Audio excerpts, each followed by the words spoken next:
This is the Bond Report. Good evening, Australia. I'm Caleb Bond. Well, new information on Climate Change Minister Chris Bowen's worldwide tour on the taxpayer dime, and now he's foreshadowed stricter emissions rules on big industries. More on that in a moment. Why are people jumping up and down about sports betting when there are much worse dangers in the world of gambling? I think it's nanny state moral panic, just like people who don't want you to drink or smoke because they don't drink or smoke. I'll have more to say on that later. And sports lawyer and former Adelaide United chairman Greg Griffin will join me to discuss the murky legal territory of concussion in sport after the massive story out of Geelong Football Club. But first, let's take a look at tonight's top stories. More details today about Climate Change and Energy Minister Chris Bowen's lavish overseas travel, this time that his $345,000 international travel bill for the past financial year included more than $118,000 for 9 days in New York. And in those 9 days, he gave just one public speech. That comes as Mr Bowen today began a formal review of the safeguard mechanism, which is the main policy to reduce emissions in the industrial sector. Now, the Daily Telegraph revealed yesterday that he'd blown the $345K on 46 days overseas, including $41,443, a 6-day trip to Germany and Singapore in June, a $45,052 6-day tour of Denmark, Finland and Singapore in May, a $6,996 one-night stay in New Zealand in December. It's a hell of a night, isn't it? And 11 days in Brazil and Chile, costing $79,233. I mean, I give it a pretty good nudge, I reckon, but I don't know that I could make those sort of numbers. Now, you can include now into the list 9 days in New York for the UN General Assembly at a cost of $118,030 to lobby for the COP31 conference to be held in Australia. Of course, an endeavour that failed. And it was that deal failing that led to him becoming the COP President of Negotiations, which has then presumably led to much of this other international travel that he's been billing us for. He gave just one public speech while he was there, in which he said, climate denial is still with us, but it takes new forms. All too hard, they said. It's all too hard. Or no one else is doing enough.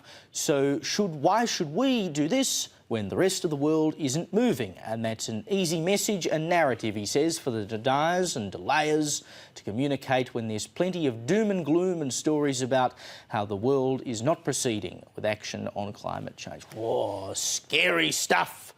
Well worth the $118K price tag.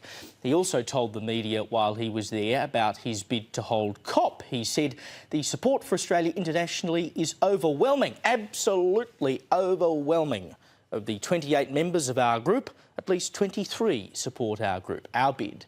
But the COP process does work for consensus. That's why I've had good and positive conversations with Turkey, and when there's more to say, we'll say. Well, famous last words, because despite 23 of 28 apparently supporting Bowen's bid, it eventually went to Turkey. Even more value for 118K. I mean, where does this bloke get off, jetting around the world, blowing all this taxpayer money, and for what? Well, I mean, he does get off, he gets on and off planes a fair bit, it would seem. Chris Bowen, as the telly had him in the headline yesterday. But what purpose is all of this serving? Burning money, burning fossil fuels, funnily enough, on some vanity exercise. And today he announced a review of the safeguard mechanism, which basically dictates to 219 major outfits in mining, energy, logistics and manufacturing how much they're allowed to emit. The review will look into whether it's doing enough to cut emissions, which presumably means they're looking to make things harder. Joining me now to discuss this is the Australian's Environment Editor, Graham Lloyd. Graham, good to see you, mate. We'll talk about the travel first. And as I just said, we now know that that 118K on 9 days in New York. I mean, the spending is just gargantuan, right? I mean, you and I couldn't do that in a couple of months of travel, let alone 9 days. It's a pretty good effort. But what are we getting for it? He's the Climate Change and Energy Minister of Australia, and he seems to spend a great deal of his time outside of Australia. That's right. Good evening, Caleb. It's always all about the money. And the funds that have been disclosed, I think we will find are the tip of a very large iceberg when it comes to the money that Australia has spent on the vanity project of trying to host a COP. And once that's failed, having a mini COP in the Pacific and having an involvement in the one in Turkey. There's certainly, they're not slack at spending the money, are they, on overseas travel? I mean, I scrimp and save, and I know most people do. But when you're travelling on the government dime, none of those factors seem to rate. No, indeed. Now, this safeguard mechanism, can you explain to viewers, Graham, firstly what it is and what Chris Bowen now wants to do with it?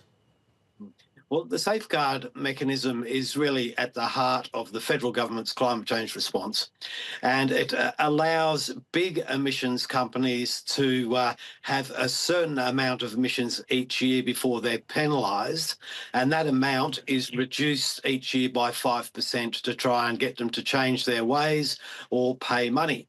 What Chris Bowen is saying now is, well, the only way these things work is to keep tightening them down. So we had a 5% per year reduction up to 2030. Now we're going to review what we'll do after that time. And I think you can guarantee it will get tougher, not easier for the companies involved. Well, indeed. And of course, the government's battling with its own renewables targets, right, at the moment. I mean, they've got to try and do everything possible to hit these net zero targets that they have set that at the moment seem impossible to achieve. Well, they've set a very high target that they expect to meet. They're not alone in that. A lot of countries around the world have set very high targets, and none of them are anywhere near meeting them or on track to do so. Australia is no exception, but we seem to have this extraordinary capacity where we are incredibly fearful of what the rest of the world thinks about us, and so we do try a lot harder than most other places. You could say, Graham, that we are exceptionally unexceptional. Graham Lloyd, good to see you as always. Now, let's go to the trial of Alan Jones. The fifth day of the trial today in court. Joining me now is New South Wales political reporter Julia Bradley. You have been in court today, Julia. What's the latest? Well, Caleb, the judge made that decision to lift the interim non-publication order, which has helped to remove that veil of secrecy. We're now able to report in greater detail on this relationship between Alan Jones, the veteran broadcaster, and his teen athlete accuser. So he's known only to the court as complainant J, and the questioning in the court today really centring around allegations he's made of Jones concerning his property in the Southern Highlands. So this was in Fitzroy Falls around the early 2000s. He's accused Jones of planting an unwanted sloppy kiss on him, and we heard Jones' barrister really questioning why, if he was so uncomfortable, he didn't speak up at this stage. So a key section from the court today, she said, you had the opportunity at that time to speak to someone. He said, I accept the opportunity would have been there. She said instead of doing that, you had a long look around the farm and then a hit on the tennis court. He said yes. Bashir SC saying that Alan Jones joined you on the tennis court, and he said yes, he was very good. So, Caleb, the suggestion in court today was that things then started to escalate when they went inside the property. Complainant Jay alleging Alan Jones told him to go have a shower and then come out in nothing but a robe, and then he came out in his underwear. The pair then on the couch. He's accused Alan Jones of trying to undo his robe. He said he froze. Then he said he tried to go back to his room, that he was staying out of the property. He alleges Alan Jones followed, and then that the pair ended up masturbating alongside one another. So quite confronting evidence presented to the court today. And that key quote, you were completely frozen, yet you masturbated. He said, yes, I thought I had to do that to make it all stop. I was petrified. That was as scared as I've ever been. So, Caleb, one thing that's continued to come up throughout the course of week 1 too is these payments that Alan Jones was making to this man over quite a significant period of time, each week paying him up to $600, which he claims was to support the young man's sporting career. So Bashir saying he never said he would pull the money if you didn't do what he wanted. He said no, and she said he never said he'd cut you off, and he replied no. So that's something that will continue to come up throughout this trial, no doubt. safeguard could run for quite some time. Returning, though, next week on Tuesday, when we will be hearing from more of those 6 accusers. Alan Jones denying the allegations, pleading not guilty to 22 charges. Caitlin. Julia, thank you for the update. And of course, that trial's set to run for 4 months, so there will be plenty more to come on that matter. Meanwhile, Westpac has today said that a downturn in house prices is happening faster than predicted. A memo from Westpac's chief economist, Lucy Ellis, this afternoon said that the market was weaker than the bank had predicted at the end of June. It reads in this memo, housing price growth has turned down across all cities, with outright declines for most in the latest month. While we expected prices to move lower, the momentum is running a little ahead of our projections. How people interpret this weakness is an open question. In recent times, when prices have been expected to fall, consumers have seen this as meaning it is a less bad time to buy a home. This contrasts with the usual historical pattern when strong price growth was seen as heralding a good time to buy. A slightly less bad view of affordability as prices decline is not currently translating to buyer interest, though. The uncertainty around the effects of the tax changes could be inducing some negativity, or at least some divergence of views across the household sector, especially between investors and prospective home owner-occupiers. However, she also says that looking beyond this year, a lower path for interest rates and earlier timing of subsequent rate cuts mean that any housing market downturn is likely to be relatively short-lived, an air pocket, not a crash. Now, if that's the case, it's better than the alternative. But then you'd also have to ask the question, what is it actually doing to make housing more affordable for first home buyers if there's no sustained reduction in prices? Once again, it's clear this is really about raising more tax. And AMP Chief Economist Shane Oliver has also today warned that a big hit to house prices would hurt the economy and cause higher unemployment. He said that makes life difficult for first home buyers. It's a case of being careful what you wish for. Shane Oliver will join me in just a moment. I should also note, while I talk about this housing story, I mentioned this one on Paul Murray Live last night, that more than 54,000 non-citizens have used the government's 5% deposit scheme and make up a quarter of successful applicants since they were allowed to join in July 2023. And worse than that, it turns out the scheme can be used by people who already own property overseas. It defines a first-home buyer as someone buying their first home in Australia. So, I mean, you could be a couple in your 50s with a house overseas, but if you're permanent residents, you can use the first home buyer scheme to make it easier to buy in Australia. I mean, does this government want to make things easier for first home buyers or not? Joining me now to discuss all of this is AMP Chief Economist Shane Oliver. Shane, great to see you.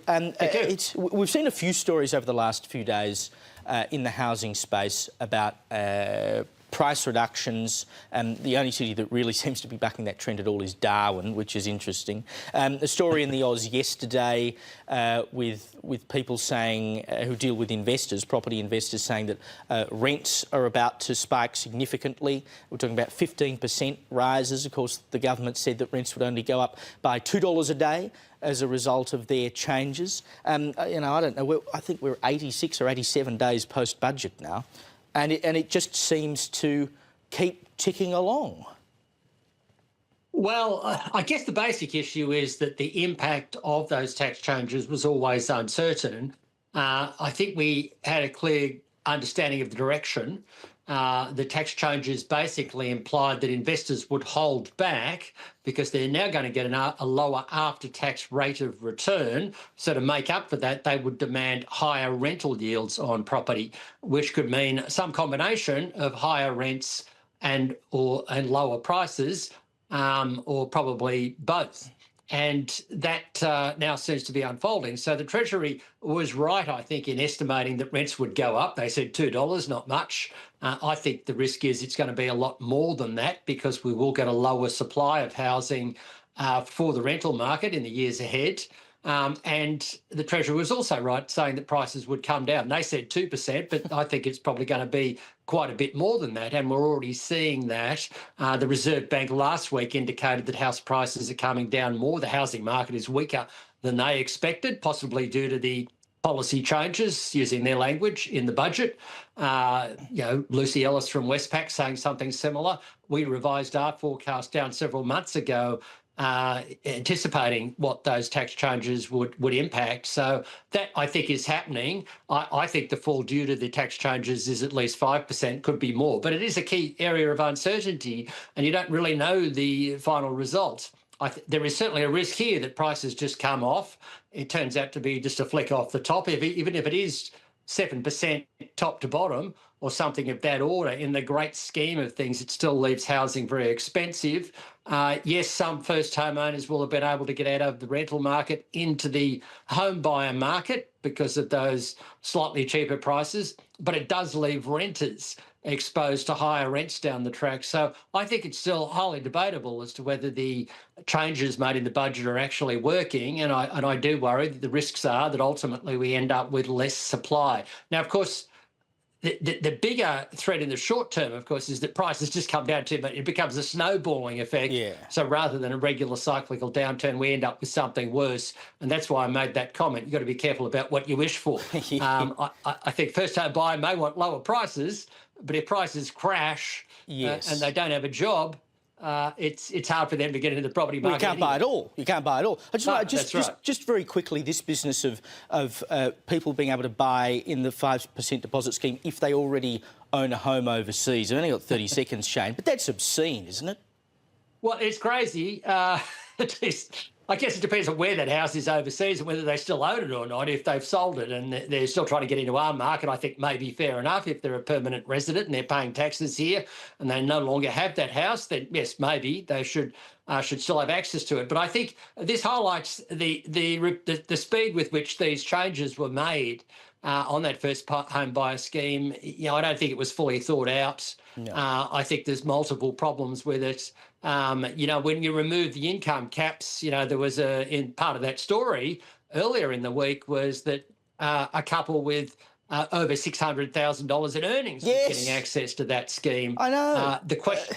I'm sorry, Shane, we've run out of time, but it just is maddening that sort of thing is allowed to go on. Shane Oliver, appreciate your time, as always. And a couple of other stories to note today. A Senate committee in the US has found Anthony Fauci in contempt of Congress over refusing to answer questions about his handling of COVID at a hearing last week. He's now been referred to the Justice Department. It was absolutely ridiculous how he pleaded the Fifth more than 100 times, especially given that Joe Biden gave him a preemptive pardon.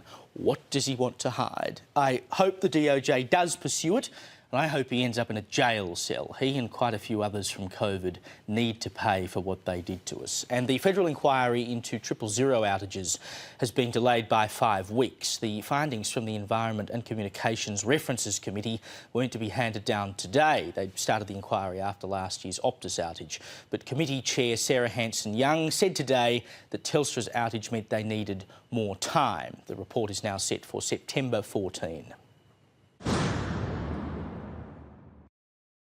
Well, it's been another chaotic week in Victorian politics. The new Premier, Ben Carroll, is, of course, trying to get as far away from Jacinta Allen and Daniel Andrews as possible, but that became a bit difficult during the week because the state's corruption watchdog dropped its Operation Richmond report, which found that Andrews and other people in the government engaged in serious and concerning conduct. So he went even harder in The Australian today, saying that under my premiership, never ever will there be a backroom deal done in a hotel room behind a minister's back, that his government had gone from the big build to the big reset, and opening the option to scrap a planned statue of Daniel Andrews, saying, I don't want to be someone who builds statues of politicians. Joining me now is state politics reporter at the Herald Sun, Ryan Burke. Ryan, thank you for your time.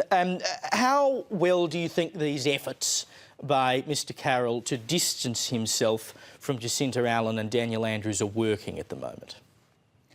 Look, thank you first of all for having me, Caleb. I don't think these efforts have gone as effectively as he would have liked them to. I mean, the ultimate test is going to be whether or not he disciplines the senior public servants that have been exposed in this IBAC report this week. In terms of that IBAC report, of course, it says that Daniel Andrews and others, as I mentioned before, were involved in serious and concerning conduct. It makes no findings about corruption. Daniel Andrews has used that to basically say, well, I did nothing wrong. But I think most people looking from the outside, regardless of whether or not there's a corruption word there, would say this looks pretty dodgy. And indeed, even the Premier is trying to run as far away from it as he can. Yeah, absolutely, Caleb. I mean, I think at the end of the day here, a big element of this is the definition of corruption that IBAC uses. I mean, in Victoria, in order for it to be deemed corrupt behaviour, there has to be an element of criminality, which makes it a lot harder to qualify than it does in other states like New South Wales. So there's obviously a big push from the opposition, as well as integrity experts here in Victoria, to expand that definition to make sure that behaviour like this is actually called out for what it is in the future, which is corruption. We've seen some of the first polls trickling through now since Carroll became Premier last week. And it's kind of showing that, you know, they might save some furniture, but the government is still on track to lose, and you'll probably end up with a Jess Wilson-led coalition government, maybe a bit of One Nation involved in all of that as well. Do you think Ben Carroll would be satisfied with that result? You know, he rolled the Premier, maybe they saved some furniture, but is that good enough in the government's eyes? Oh, look, I don't think so. They've got a really big uphill battle ahead of them, not just with the coalition, which is leading polls, but also, of course, One Nation as well, which have just announced their new suite of upper house candidates just this week. I think if he's going to cut through, he's really going to need to put his money where his mouth is on this reset and this, you know, this integrity is not an option for our government argument. And whether or not that's the case is ultimately going to come down to whether or not he sacks this public servant that was exposed by the report for corrupt behaviour, or not corrupt behaviour, but, you know, violating the ministerial and public service codes of conduct. Correct. You mentioned there One Nation, which of course announced a suite of their candidates on Monday. What's been the reaction in Victoria? Because of course it's quite close to the election to be doing all of this. Are people feeling nevertheless that they are still willing to vest their vote in One Nation? Look, I think it was a very chaotic week for One Nation here in Melbourne with their press conference on Monday. There was a lot of last-minute changes. For example, the newly unveiled leader, Warren Pickering, was originally meant to run in the upper house for Eastern Victorian region, but changed a very last minute to run in the lower house once they realised that, you know, the leader of a party needed to run in the lower house in order to govern in their own right. I think, though, that chaos isn't really being perceived in the seats where they're hoping to pick up support. I think at the end of the day, those constituents, at least here in Victoria, are more just looking for a disruptor, and they're continuing to see that in One Nation. Well, indeed, and after you've suffered through Andrews and Allen, I can half understand why they'd like a disruptor. Ryan Burke, thank you for joining me tonight. After the break, how a state government's approval of medicinal cannabis use while driving could drive up your insurance. That more when I look at the state of the nation. And all this hullabaloo over sports betting. Is it really warranted? I'll show you the real numbers shortly.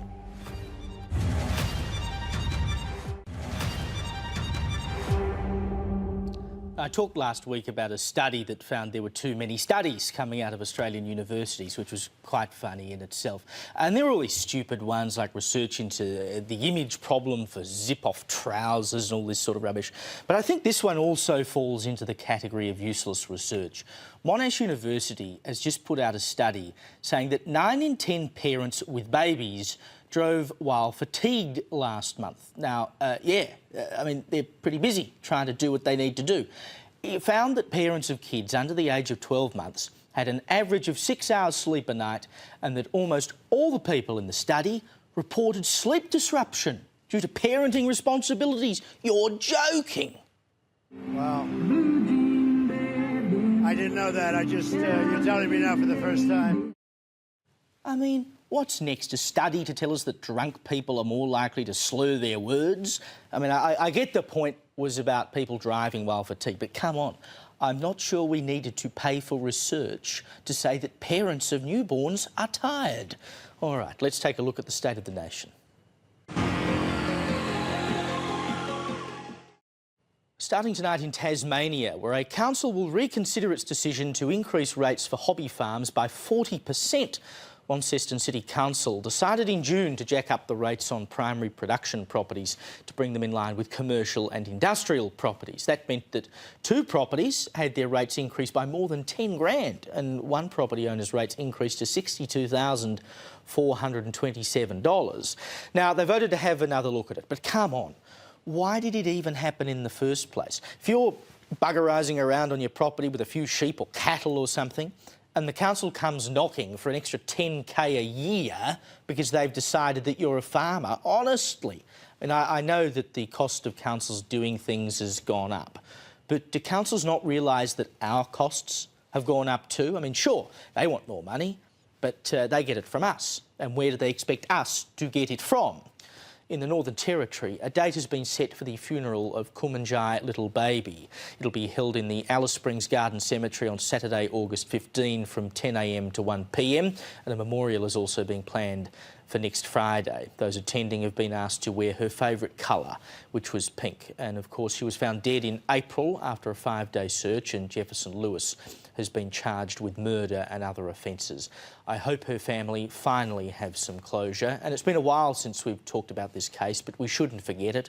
We shouldn't forget her.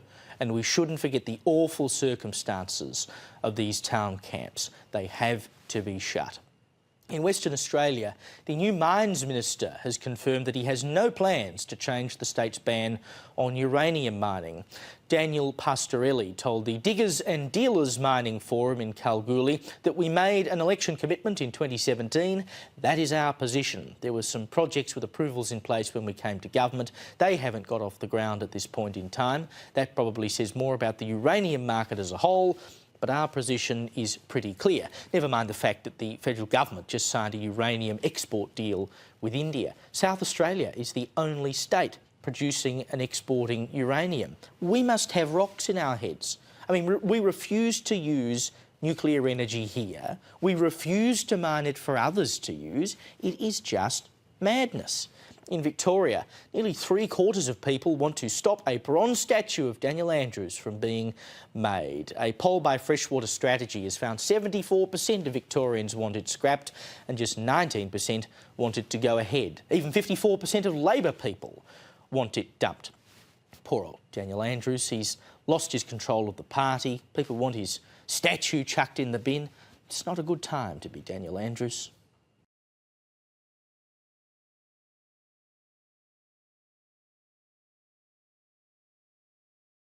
Not really. In the ACT, the opposition leader has admitted that he texted someone from a parliamentary hearing saying, "F, my job is boring, wanna swap," but he denies that he sent it to a sex worker.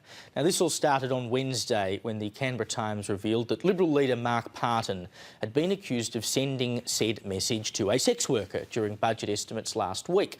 He then denied sending the message, but now he's changed his tune. Did you send a text message that said, "My job is boring"? Yes, I did. Yes, I did. Though he denies having sent it to a sex worker and refused to answer whether he had seen sex workers. Now, I'd make 3 points on this. One, his job most probably is boring at times, but representing the people is also a great privilege, and so I can understand why taxpayers may take some exception to it. Two, get some better friends. If someone you feel comfortable enough to text with in that manner then runs off and leaks your texts, you need to hang around with better people. It's a dog act on behalf of the leaker. And three, I don't particularly care if that person was a sex worker. Now, sure, it's salacious, but what that person does for work is really of little importance to the matter. I am and have been friends with people who also happen to be sex workers or were sex workers. So you could accurately report that I texted a sex worker. But what does it actually matter? In Queensland, a woman has won the right to fight for a slice of her biological father's estate after renouncing her adoption. She wasn't entitled to challenge the will because she was legally the children of her adoptive parents. She was adopted at the age of 1. But she's now done away with that and won the right to challenge it in court. She found her biological father in her 20s and they remained connected after that. He left her 50 grand when he died, but clearly she wants more. Now, putting aside the adoption part of it, I find it really grotesque when children or other family members fight for more of the will. If your father wanted you to have 50 grand, that's what he wanted you to have. What gives you the right to fight your dad's wishes after he's dead? Unless there's some question about his capacity to have signed off on the will or something, you should just suck it up, as far as I'm concerned. In New South Wales, the state government's plan to let medicinal cannabis users drive with the drug in their system could drive up the cost of CTP insurance. Transport Minister John Graham said that no modelling of cost impacts on car insurance of the reforms has been conducted. Would seem a pretty obvious thing to do, given it could obviously have some effect on road safety, but the government rammed it through the parliament anyway. There are enough dopes on the road as it is. I'm not sure we need them doped up.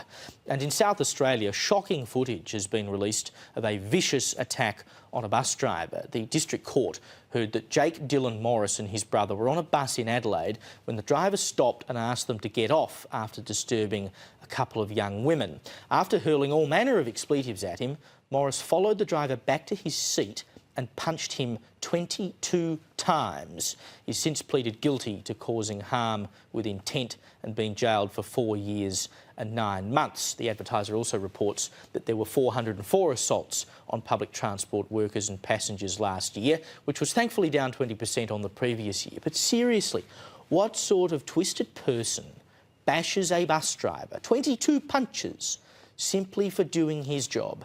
The fact that we now need those big perspex screens on buses to protect drivers, it really is an indictment on society.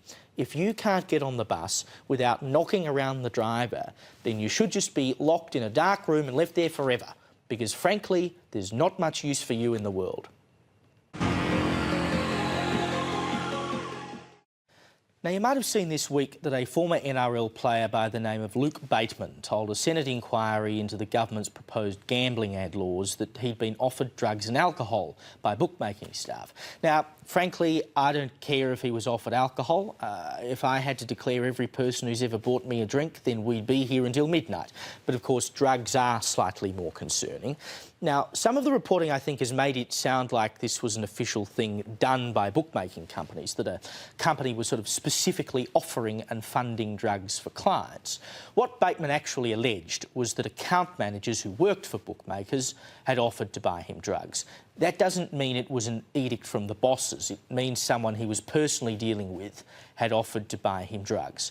There's no evidence to suggest that this was encouraged or endorsed by bookmaking companies, or indeed that it happened at all. It is, of course, his word. But if I go and have a beer with my producers after the show tonight, you know, I might be doing that because I want to have a good relationship with the people who work on my show. But it doesn't mean that management has told me to do it. I just think it's important to put that into perspective, because there's a great desire by some to moralise about gambling as a practice. And so they'll use this to go, oh, well, the whole thing's evil. And I'd also note that Bateman himself worked as an account manager for a now-defunct bookie called Southern Crossbet, which he didn't declare at the Senate inquiry. But on the moralising, I think that's fundamentally what this is all about. There are people who just don't like gambling. They don't think anyone should gamble at all, and they've made it their nanny state crusade to make sure that people don't. It's no different to people who hate drinking or smoking. They don't want others to do it because they don't want to do it themselves. Fine, you know, you do what you want, but you don't get to tell everyone else what they should do. And they've been quite successful in building a scare campaign around sports betting. It's always about how there's too much sports betting, too many ads. And sports betting, particularly the advertising of it, is probably one of the most visible examples of gambling that people encounter. And it's a newer product than, say, the lotto. It's novel, and people tend to be wary of things that are different and are new. So this has led to this perception that sports betting is the great evil in the world of gambling. But let's forget about the perception for a moment. Let's look at the reality. Now, I've mentioned these numbers on air before. I talked about them on the Late Debate earlier this week. But this spells out what's really happening in the world of gambling. The Australian Gambling Research Centre found in October 2024 that 65.1% of people had gambled in some way in the 12 months prior. Lotteries were the most popular form of gambling. 52.7% of adults had bought a lotto ticket, no great surprise there. Second on the list were scratchies at 24.5% of people. Pokies were third at 19.8%. Nearly a fifth of people had a slap. Fourth was race betting at 17.8%. Sports betting, and remember this is the evil one, was fifth at 12.5%. So much less than the pokies or even people having a bet on the horses, and then Keno was 6th at 10.2%. So sports betting is nowhere near the most common form of gambling, let alone anywhere near as popular as poker machines. But now let's look at the money that is spent on gambling. The Australian Gambling Statistics Report, which is compiled by the Queensland Government, found that $32.18 billion was spent on gambling in the 2023-24 financial year. The lotto, the most popular form of gambling, made up $3.48 billion. Wagering, so that's racing and sports betting combined, the great evil that apparently needs to be reined in, accounted for $8.43 billion. So we don't have separate numbers. And spending on the pokies was $16.29 billion. And that's excluding poker machines in casinos. So that means that poker machines, the third most popular method of gambling, in pubs and clubs alone, make up more than half of all the money gambled in Australia and nearly double what is spent on racing and sports betting combined, despite the fact that betting on the races is almost as popular as the pokies. So the great social evil is clearly the pokies. More money spent on them than every other form of gambling combined. But where's the big moral panic? Now, I know that the regulation of pokies is largely a state issue, and so the Senate wouldn't be dealing with it. But this is bigger than just this Senate inquiry. I mean, the pokies can't even be advertised, and they're raking in huge sums of money. Why isn't David Pocock and everyone else jumping up and down about the pokies? Because sports betting has just managed to become the issue. And so it's popular to attack sports betting, even though we have far bigger fish to fry before we get to that one. It's a populist thing, rather than actually stopping the greatest harms caused by gambling. When they start trying to tear down the pokies, then maybe I'll start taking them seriously. After the break, Cambridge University star professor has quit amid plagiarism allegations, and police tried to stop a journalist looking into it. Plus, drinkers could be banned from ordering at the bar in UK pubs. What is the world coming to?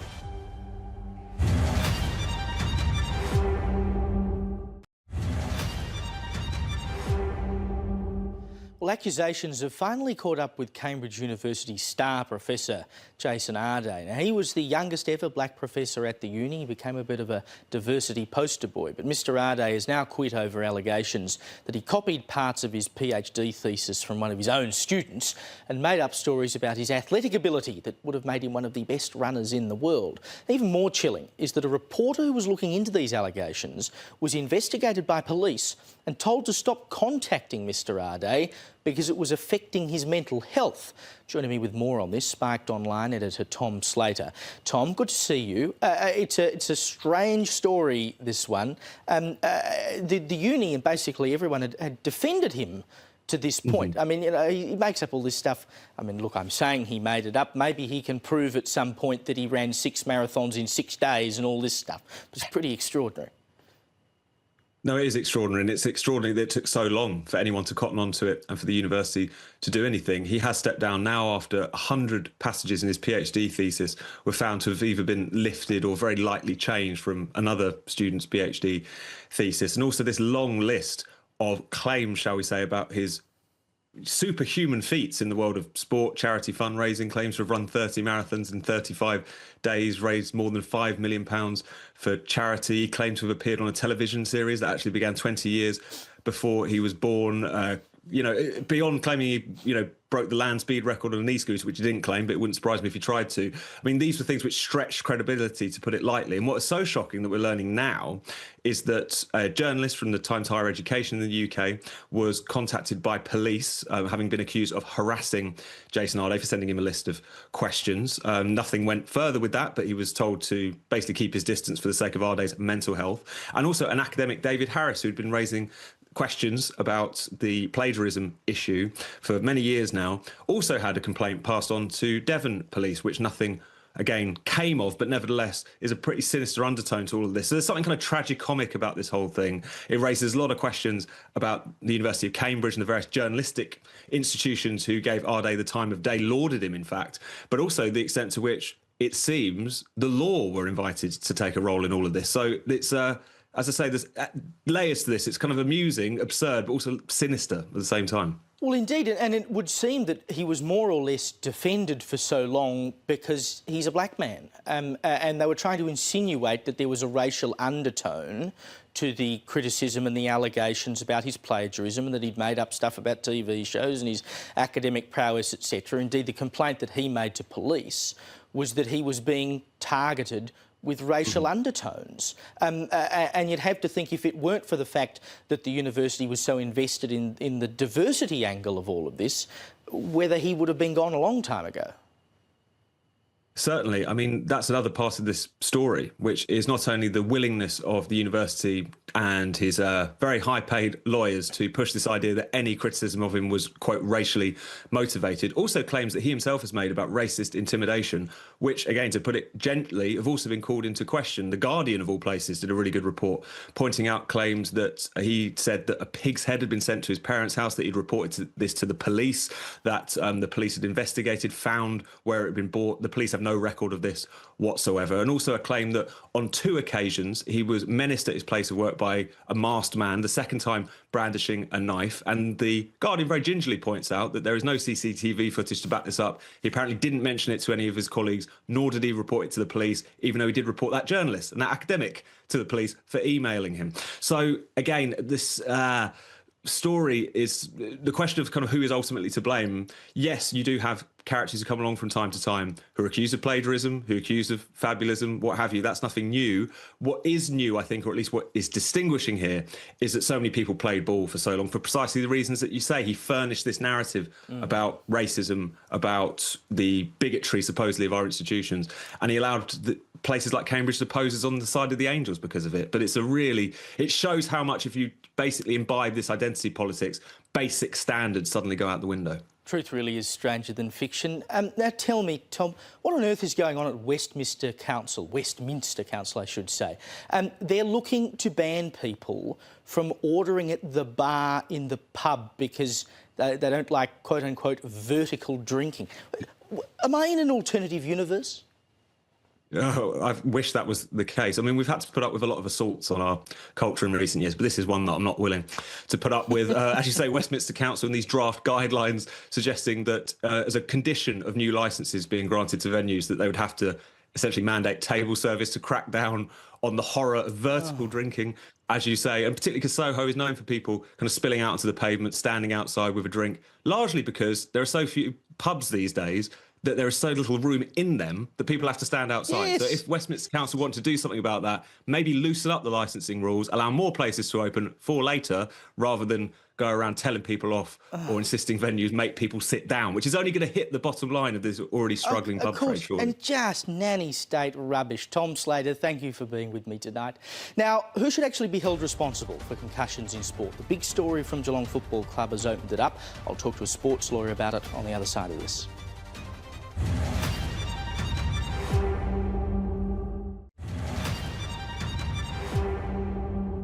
OK, it's time for Caleb Bond's Blast from the Past, and this week we go to the top 40 for 4IP Brisbane for August 7, 1980.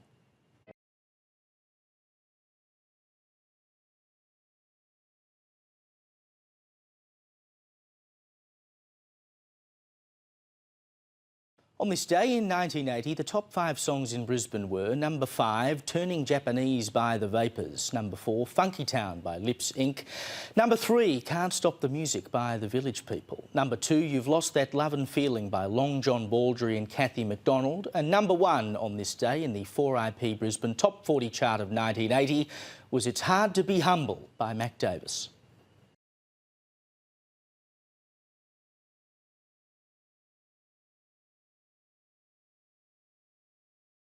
And I wish I could play more of that because it's quite a hilarious song and it's also the theme song for quite a few people in the media. I'm not naming names. Now, this story out of the Geelong Football Club is huge in the footy world. A secret deal was done between Geelong and a player who, in breaking news, the club has named as Jake Collar. I'm sorry. Kolajasny, I'm sorry, I'm not au fait with all the pronunciations, who has suffered multiple concussions for him to assume all legal risk for further head traumas. Now, he signed a piece of paper basically saying he took responsibility for what might happen if he kept playing. The Herald Sun revealed today that the club has made clear that his contract may not be extended to next year. Geelong boss Steve Hocking addressed the media this afternoon. It was 2 months worth of work, and it's really important to make sure that the player was stepped through his rights and you know the options that were on the table for him. It was about achieving informed consent as far as the player and his family go. The player was keen to continue to play. I think it's really important to know that. But it opens up the discussion about who's responsible, because studies have shown 73% of past AFL players have suffered concussion. In 2023, it was the second most common injury in the AFL. Joining me now for more on this is the managing partner at Griffin's Lawyers, Greg Griffin. Greg, good to see you, and of course the great city of Adelaide. I feel that we need to have a serious discussion now about who does take responsibility, because clubs know the dangers and the league knows the dangers, but players also know the danger as well, don't they? So where does the buck eventually stop? Well, one would expect the buck would normally stop at the promoter of the game, which is the AFL. The AFL, in this case, has allowed Geelong to go off and enter into what is probably best described as a waiver under paragraph 30 of the Standard Player Agreement. You can't have any agreement signed outside of the Standard Player Agreement, but under paragraph 31 you can execute a waiver, provided that the waiver doesn't offend any part of the document itself. So that makes it fairly nonsensical, but that's what it is. I mean, if you're a player who goes out on the footy field with all the knowledge that we have now about concussions, and we well know what it can lead to, is there anything particularly wrong with a player saying, I know what the risk is, I want to keep going? Look, it's the old Valentia non fianuria, which is the Latin legal term for to the willing one can do no harm.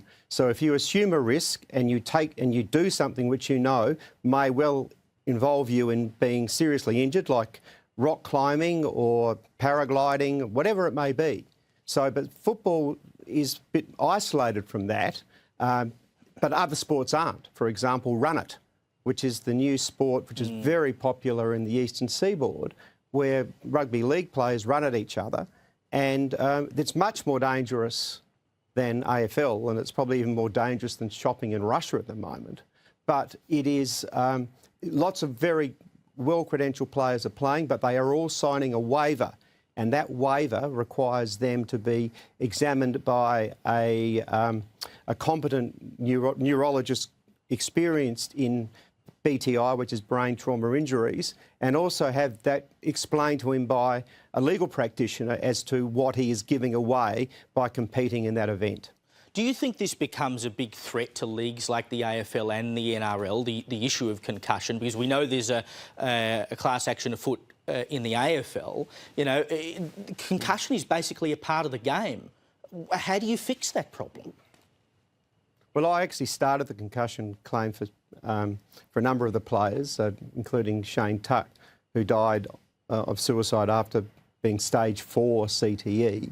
So I'm very well versed in how that's progressing. It is a genuine threat to the game. And I read your article, and it's quite incisive in that you still want to go and, in 10 years' time, being able to see the Adelaide Crows play football. And I'm sure that sentiment is shared by many. And I'm sure that sentiment is shared by those people who go to a Formula One race, where, regrettably, from time to time, drivers do die. And the way that the game is now played, I think the prospects of persons suffering serious BTI leading to the onset of CTE, which is not a common sequelae, OK? I mean, it happens in a very small percentage. I'm sorry, Greg, we've hit the top of the hour. We've run out of time. We might come back to this another time because I've appreciated your insights. Thank you, Greg, and thank you to you at home. My word is my bond. Here's Steve Price.